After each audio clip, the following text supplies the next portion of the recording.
بسم اللہ الرحمن الرحیم۔ شوق خطابت رکھنے والوں کے لیے چند ضروری باتیں ہیں۔ جو چاہتے ہیں کہ وہ مستقبل میں اپنے آپ کو خطیب بنائیں تو انہیں چاہیے کہ یہ بات کو باور کر لیں اور یقین کر لیں کہ علم پلس فن خطابت کہلاتا ہے۔ علم کسے کہتے ہیں؟ علم منطق میں کہتے ہیں حضور صورت الشیء عند العقل، کسی شے کی تصویر یا صورت کا عقل کے نزدیک آ جانا، یہ علم کہلاتا ہے۔ لیکن خطابت کہتے ہیں اقناع المخاطب، اپنے مخاطب کو قائل کرنا۔ لہٰذا یہ مان لینا چاہیے کہ یہ دونوں چیزیں الگ الگ ہیں۔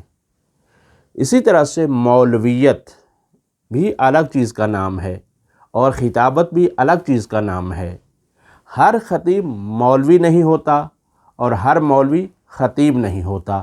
آپ دیکھتے ہیں، اکثر آپ نے دیکھا ہوگا کہ جو خطیب ہے کوئی شخص عام طور پر ان سے نکاح نہیں پڑھوایا جاتا، اور اسی طرح سے جو نکاح پڑھتے ہیں یا اس کے علاوہ کچھ جو ضروری کام ہیں وہ انجام دیتے ہیں تو ان سے لوگ مجلس بڑی نہیں پڑھواتے۔ تو مولویت الگ چیز کا نام ہے، خطابت الگ چیز کا نام ہے۔ اب جو مولانا حضرات چاہتے ہیں کہ وہ خطیب بنیں تو ان کو یہ چاہیے کہ وہ باقاعدہ اس فن پر کام کریں، کیونکہ جب تک اس پر آپ کام نہیں کریں گے آپ باہنر نہیں ہو سکتے۔ تو اس کے لیے کیا کرنا ہوگا؟ بہت ضروری باتیں ہیں۔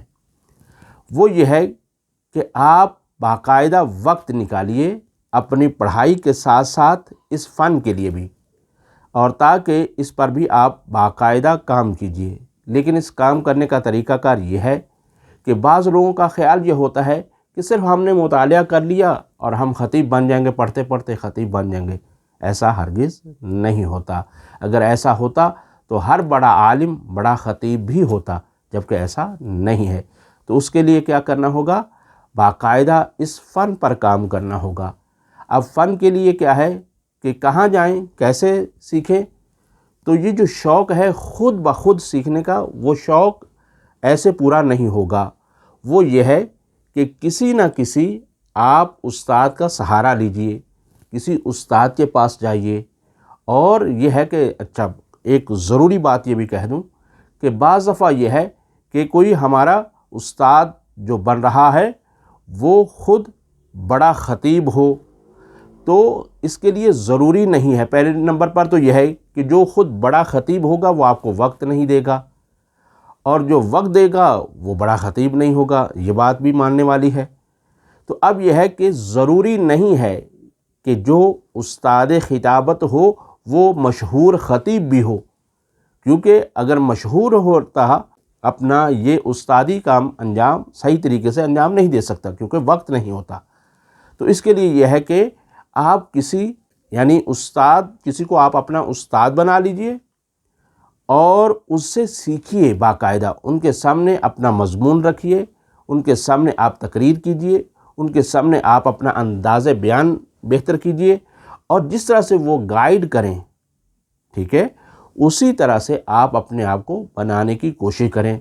اور اس کے لیے آپ کوشش یہ کریں کہ روزانہ وقت نکالیے، ایک دن کی بات نہیں ہے، یا ہفتے میں ایک دن، یا یہ ہے کہ آج کل ایک شوق ہوتا ہے خصوصاً مدرسے کے طلاب کو کہ جی ہم تمرین کرتے ہیں اور تمرینات میں ہیں۔ میں اس کی افادیت کا انکار ہرگز نہیں کرتا، تمرینات بھی ہونا چاہیے، لیکن یہ کافی نہیں ہے۔ کسی نہ کسی استاد یا چیکر کا ہونا بہت ضروری ہے، کیونکہ یہ ہنر ہے اور بغیر سیکھے اور سکھائے نہیں آتا ہے۔ تو آپ باقاعدہ طور پر وقت نکالیے، آپ خود بھی کام کیجئے، اور یہ ہے کہ کسی استاد سے رہنمائی بھی لیجئے۔ یہ چند ضروری باتیں تھیں، باقی اس کا تسلسل ہے، اور خطابت کے متعلق جو جاننا چاہتے ہیں باقی گفتگو بھی اور باقی معلومات بھی، تو وہ ہمارے اسی چینل کے اوپر چلے جائیں، وہ اپنے مزید گفتگو کو اور دروس کو وہاں پر لیکچر کو سن سکتے ہیں۔ وصلی اللہ علی محمد وآل محمد۔